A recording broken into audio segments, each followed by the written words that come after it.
Walaupun waktu itu ya suami itu belum ada hidayat, belum. Jadi dia tuh cuman mau sholat karena dia ngerasa dia itu muslim gitu. Halo teman-teman, assalamualaikum, welcome back to my channel. Nah, kembali lagi ketemu sama saya dan kita akan bercerita lagi kelanjutan dari cerita yang kemarin ya. Kemarin kan ceritanya itu persiapan nikah ya. Sekarang ceritanya itu mau ke sehari sebelum nikah. Terus siapa aja sih tamu yang datang, karena menurut aku itu penting banget ya, maksud sebagai rasa terima kasih aku karena mereka sudah datang. Terus apa sih permintaan si Akang waktu setelah kita menikah yang bikin aku sedih, nangis gitu. Apa aku mau bilang juga kenapa aku bikin vlog ini, apa tujuan aku. Nah teman-teman jangan kemana-mana. Yang baru mampir, yang belum tahu cerita sebelumnya, silakan ada aku pasang link juga di deskripsi ya, biar nyambung ceritanya, bisa klik sebelumnya. Terus jangan kemana-mana, yang belum subscribe please subscribe biar aku tetap semangat bikin vlognya.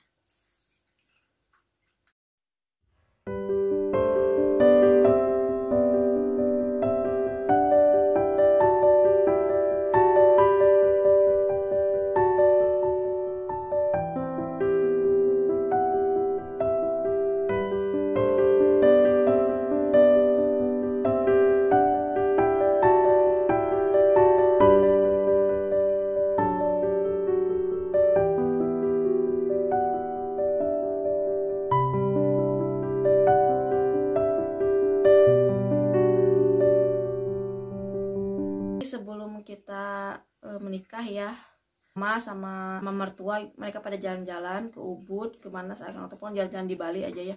Nah kita berdua, aku ingat si Akang kan belum masuk Islam ya. Terus kita pergi naik motor, kita ke masjid yang ada di Denpasar, dan si Akang di sana itu masih mengucapkan 2 kalimat syahadat. Alhamdulillah teman-teman yang aku undang sih hampir semuanya, hampir 99% mereka datang ya. Dan kita mulai acaranya itu jam ijab kabul itu aku ingat sih hari Jumat tanggal 25 Mei, hari 3 apa jam 4 kita mengucapkan ijab kabul. Apa aja sih tamu yang datang ke pesta kita, dan menurut aku ini penting banget karena mungkin buat rasa terima kasih aku karena mereka sudah mau datang ke tempat pernikahan kita, karena butuh effort juga ya, belum lagi waktu sama materi juga yang harus mereka keluarkan gitu ya. Yang pertama itu adalah tamu aku yang paling jauh, yaitu Kate. Kate itu dari Australia, dia sengaja datang ke Bali hanya untuk datang ke pernikahan kami. Kan waktunya juga ngedadak ya, jadi seminggu sebelumnya dia udah booking flight. Belum juga dia pacarnya juga dari Bandung, jadi mereka sama-sama ke Bali gitu ya. Dan mereka di Bali juga cuma 4 hari. Kebayang berapa ongkosnya dan berapa juga untuk hotelnya untuk mereka tinggal di Bali. Itu makasih banget ya. Kita itu teman baik aku teman-teman. Jadi dulu waktu aku cerita dulu ya, sama dulu kenapa aku deket gitu ya. Jadi dulu waktu kan sering nongkrong di pantai ya, pada satu saat aku lagi jalan di pantai, terus aku lihat dia lagi dipukulin sama orang Bali, sama orang di bar gitu ya. Terus aku berusaha untuk melindungi dia, jangan ini teman aku kenal dia orang baik gitu, bilang ada apa ini, dia udah darah-darah teman-teman. Jadi aku jagain dia, dia orangnya rese mbak gitu. Enggak, dia nggak rese, dia baik, oh maafin aja, mungkin dia lagi mabok apa gimana, maafin ya, jangan dulu. Terus aku lindungi dia, terus aku tanya dia, karena udah darah-darah ya, aku mau ke dokter, aku antar ke dokter ya, tapi dia nggak mau. Dia minta diantar ke villanya aja, ya udah kita anterin ke villanya aja. Dari sana kita deket banget. Jadi kalau misalkan si Kate mau ke Bali, pasti dia telepon aku, Jas kita mau ke Bali, kamu mau pesan apa gitu kan, manggil aku tuh Jasmine gitu ya. Dia selalu begitu. Dari sana kita deket banget. Nah yang kedua itu Bu Astri. Bu Astri itu adalah istri dari Raja Bali. Saya paham banget ya gimana sibuknya Bu Astri. Terima kasih banget udah datang. Di sela-sela kesibukan beliau juga kan punya restoran Biku namanya teman-teman. Jadi kalau ke Bali bisa mampir ke restorannya Ibu Astri, Biku di Pati Tengah. Terus Cok De juga. Cok De ini adalah anak pertama dari Raja Bali. Terima kasih Cok De. Nah Cok De ini adalah dokter homeopat di Bali teman-teman.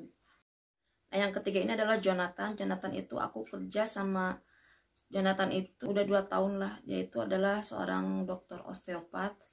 Jadi aku kerja itu di sebuah klinik ya teman-teman, ya mungkin teman-teman klinik apa sih. Jadi aku sebuah kerja itu di sebuah klinik di mana itu ada osteopat, ada cokde ya, ada homeopat, terus ada detox gitu. Dokternya itu dari luar negeri, dari kebanyakan sih dari Prancis, Austria. Terus kalau orang Indonesianya sih cuman cokde aja ya, yang anak Raja Bali itu dia aja sih, yang lainnya itu orang luar negeri. Nah, Jonathan juga datang ke tempat aku, alhamdulillah bisa. Kata dia, Rika, saya datang ke sini ada 2 pasan saya yang saya tolak hari ini. Dia jauh-jauh dari Ubud untuk datang ke saya dan saya tolak karena saya ingat saya mau datang ke pernikahan kamu. Beberapa dokter juga bisa datang ya, kayak Delvin, Vanessa, terus siapa lagi, banyak lagi. Mereka juga karena waktunya ngedadak ya, mereka juga harus cancel appointment yang udah lama karena bikinnya itu biasanya itu paling awal itu seminggu sebelumnya, jadi mereka harus cancel. Terima kasih banget karena buat aku sih effort banget ya untuk datang ke pernikahan aku gitu ya. Jadi nggak semuanya teman aku undang, jadi teman-teman yang emang deket sama aku aja, sama tempat kerja aku gitu ya. Kalau teman-teman yang emang tinggal di Bali kenal aku nggak undang. Jadi teman-teman biasanya tuh teman-teman yang ada di lingkungan aku gitu ya, di kos-kosan kayak gitu aku udah. Terus juga Erika makasih banget karena katanya Jang mana tukang cucinya, dan Erika yang nyuci. Teman-teman yang lainnya juga karena aku nggak kepikiran harus ada tukang cuci gitu. Biasanya kan makan minum ya udah simpan gitu. Ternyata kan emang partinya itu semalaman, jadi mereka datang itu dari jam 4 sampai jam 12. Jadi mereka makan udah simpan terus makan lagi kan, maksudnya kayak gitu kan, jadi terus muter gitu ya. Nah aku nggak kepikiran ke sana, jadi lu sorry Jeng, maklum lah WO jadi-jadian ya. Tapi alhamdulillah sih sekedar agak malamannya baru dari villa nawarin untuk orang yang bisa cuci piring, dan alhamdulillah itu jadi anak-anak bisa tetap fun di party aku ya. Lucy sama Ricky teman baik aku, Lucy juga ngebantuin arrange semuanya party aku, makasih banget. Walaupun kita nggak komunikasi lagi, tapi percayalah doa aku yang terbaik itu untuk kalian. Nah pas party sudah selesai ya, kita kan ke kamar ya masing-masing ya. Terus suamiku bilang, kamu duduk sini, aku mau bicara sesuatu, kata tadi. Terus aku duduk ya, ada apa? Aku meminta sesuatu. Apa itu? Mungkin anak gitu? Enggak. Teman-teman mau tahu mintanya apa? Dia bilang, aku mau sejadah sama sarung. Aku kaget banget ya. Sekaligus juga apa ya, terharu banget gitu ya. Sejadah sama sarung buat apa?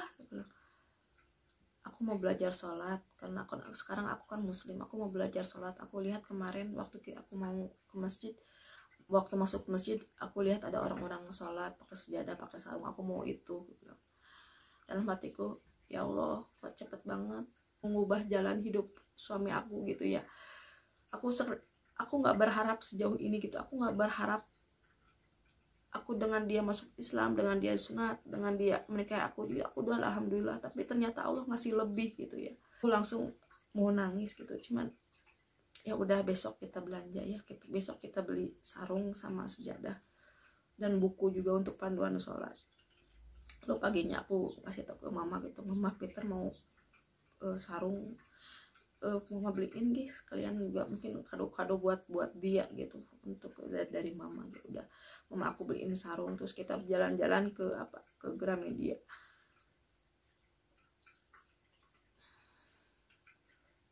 Untuk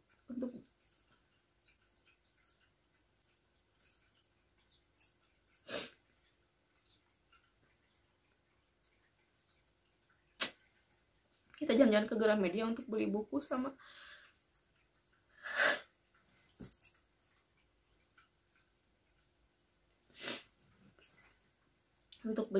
sarung ya teman-teman. Sorry ya.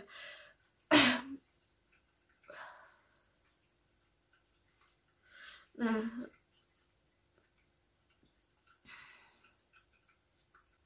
terus teman-teman, mungkin teman-teman mau tahu kenapa sih aku bikin video ini, buat apa tujuan aku sih bukan untuk show off apa gimana. Tujuan aku cuman satu, aku mengingatkan aku gitu, gimana sih pengorbanan dia untuk aku gitu.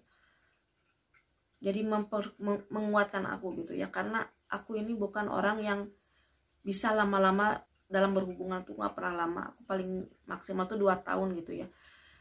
Dan juga mungkin buat teman-teman ada manfaatnya, ngasih motivasi sama teman-teman, apapun keadaan kita, apapun situasi kita, tetap gitu ya teman-teman, jangan patah semangat. Apalagi teman-teman yang belum ada jodoh, mudah-mudahan teman-teman dikasih Allah jodoh yang terbaik buat teman-teman ya. Dan mungkin tips juga buat teman-teman, apa sih teman-teman yang harus dilakukan kalau misalkan teman-teman mau menikah sama orang luar negeri. Saran dari aku ya, kalau misalkan teman-teman percaya Islam itu agama yang hak yang betul, apapun misalkan teman-teman juga gue ini orangnya suka party, gue ini orangnya nggak benar, gue ini orangnya, kalau bisa masuk Islam. Kenapa? Karena kita nggak tahu ya, setelah masuk Islam, karena kita nggak tahu, Allah maha membolak-balikan hati, Allah yang akan berpetunjuk jalan. Karena banyak juga ya teman-teman aku gitu ya yang menikah dulunya masing-masing gitu, kalau enggak dulunya catatan sipil, dulunya kita memang enggak ada perjanjian untuk Islam tuh, enggak ada. Nanti teman-teman usia udah lanjut, teman-teman juga kan pada saat pasti kembali ke Allah gitu ya, jalan yang benar, karena udah ngerasa ke umur. Teman-teman berhaji, senang suami kalau diajak gitu, biasanya itu susah kalau orang luar negeri. Kalau kita misalkan ayo kita masuk Islam, ayo kita, itu susah. Karena apa? Karena dari awal nggak ada perjanjian gitu, kecuali kalau Allah emang membolak-balikan hati, ada juga ya, tapi itu jarang gitu ya. Kita jalan aja, biarpun teman-teman contohnya apa, kita nikah Islam, perkara dia mau sholat ini Allah kok yang apa ngasih petunjuk gitu. Aku juga di sana juga aku nggak pikiran sama sekali loh. Aku mau kepikiran suamiku masuk Islam, sunat, sudah gitu. Aku juga jarang sholat gitu. Aku nggak kepikiran suamimu ini, tapi Allah ternyata Allah ngasih jalan, Allah ngasih yang aku lebih gitu ya. Mau tahu, terus aku mencerita juga kenapa sih Allah kok ngasih aku lebih dari apa yang aku harapkan. Aku ingat walaupun aku nakal, walaupun aku istilahnya bangor, aku pernah narkoba, aku pernah minuman keras, apa semuanya, ya udahlah, semuanya dosa aku lakuin ya, tapi tetap aja aku yang pernah aku nggak pernah ninggalin itu sholat. Walaupun aku kalbing, sudah sadar sholat, walaupun sholatnya itu nggak beleng betong, maksudnya nggak benar-benar full, tapi tetap aku nggak meninggalkan 100% sholat. Itu yang aku tanamin. Terus juga puasa, tetap aku di saat aku nggak party, di saat aku di rumah aku puasa gitu ya. Terus juga yang utama juga mungkin ada doa-doa dari orang tua aku yang emang yang udah sabar gitu ya. Aku ngerti gimana sih sabarannya ibu aku, bapak aku gitu ya. Siapa yang aku lakukan, mereka tahu, tapi mereka nggak istilahnya bawelin, lu jangan gini lah, lu malu lah, gimana. Mereka nggak pernah ngomong kayak gitu. Jadi mereka ngomongnya tetap, lu mau ngapain juga, lu kayak gimana, kayak mau bongong kayak apapun, tetap aja jangan lupain sholat, kayak gitu. Itu yang orang tua aku pesenin gitu. Tapi sampai, dan alhamdulillah justru dengan sholat inilah Allah mungkin ngasih jalan, ayo Rika, aku kasih kamu suami yang kamu mau. Tapi aku lebihin loh, dia udah mau belajar sholat, dia udah mau belajar untuk walaupun waktu itu ya suami itu belum ada hidayat, belum. Jadi dia tuh cuman mau sholat karena dia ngerasa dia itu muslim gitu. Tapi untuk hidayah itu dia belum.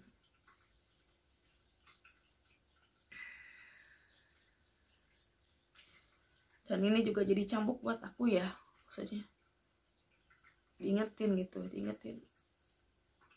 Karena bertepatan dengan 9 tahunnya kita menikah, saya mohon doanya teman-teman, semoga keluarga kita tetap sakinah mawadah warohmah, terus kita tetap istiqomah, terus keluarga kita semuanya dalam keberkahan. Dan doa yang sama juga untuk teman-teman yang nonton vlog ini, semoga juga teman-teman yang belum ada jodohnya dikasih jodoh, teman-teman keluarganya juga disehatkan semuanya, rumah tangganya rukun, ke jannah insyaallah, amin ya rabbal alamin. Teman-teman, sekian dulu dari saya, mudah-mudahan ada manfaatnya. Maaf ada salah-salah kata, dan insyaallah next aku akan membicarakan tentang gimana honeymoon kita, terus gimana sih perubahan suami setelah menjadi muslim ya. Jangan kemana-mana, ikutin vlog aku terus. Insya Allah kita ketemu di video berikutnya. Dah, assalamualaikum.